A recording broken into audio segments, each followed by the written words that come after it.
திண்டுக்கல் நகர் மற்றும் சுற்றுவட்டார பகுதிகளில் 4 மணி நேரத்திற்கு மேலாக பெய்த கனமழையால் பல்வேறு இடங்களில் மழைநீர் தேங்கியது. திண்டுக்கல் நகர் மற்றும் சுற்றுவட்டார பகுதிகளில் 4 மணி நேரத்திற்கும் மேலாக பெய்த மழையால் பிரதான சாலை, வெள்ளை விநாயகர் கோயில், ஒத்த கண்பாலம், நாகல் நகர், கோபால் நகர், திருச்சி ரோடு, கச்சேரி தெரு, பேகம்பூர் ஆகிய சாலைகளில் முழங்கால் அளவிற்கு மழைநீர் பெருக்கெடுத்து ஓடியது. காலை நேரத்தில் மழை பெய்ததால் பள்ளிக்கு செல்லக்கூடிய மாணவ மாணவிகள் மழையில் நனைந்தபடியே பள்ளிக்கு சென்றனர். திண்டுக்கல்லை சுற்றியுள்ள பகுதிகளிலும் பலத்த மழை பெய்தது. மாலை நேரத்தில் மழை குறைந்ததால் வெள்ளம் வடிய தொடங்கியது. தெருக்களுக்குள்ள தண்ணி போயிடுச்சு. வீடுகளுக்கு முற்றுகையிட்டு இருக்கு அந்த தண்ணி. இப்போ என்னன்னா, நாங்கள் போர்க்கால நடவடிக்கையாக அந்த ஆயில் இன்ஜின் மூலமாக அந்த தண்ணீரை உறிஞ்சி எடுக்கும் பணி நடைபெற்று கொண்டிருக்கிறது. அது மட்டும் இல்லாமல் ஓடை மண் தூர்வாடுறதுக்கும் நாங்கள் அனைத்து பணிகளும் துரிதப்படுத்தி கொண்டிருக்கிறோம்.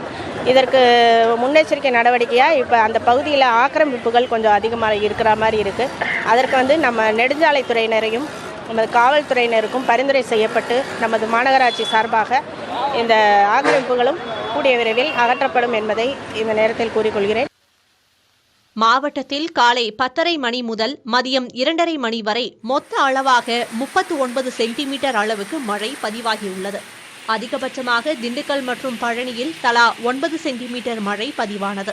கனமழை காரணமாக அரியலூர் ரயில் நிலையம் செல்லும் சாலை பிரிவு அருகே நெடுஞ்சாலையில் மழைநீர் குட்டை போல் தேங்கியது. பொன்மாந்துறை புதுப்பட்டியில் 70 ஏக்கர் பரப்பளவில் உள்ள மூங்கில் குளத்திற்கு நீர்வரத்து அதிகமாக இருந்தது.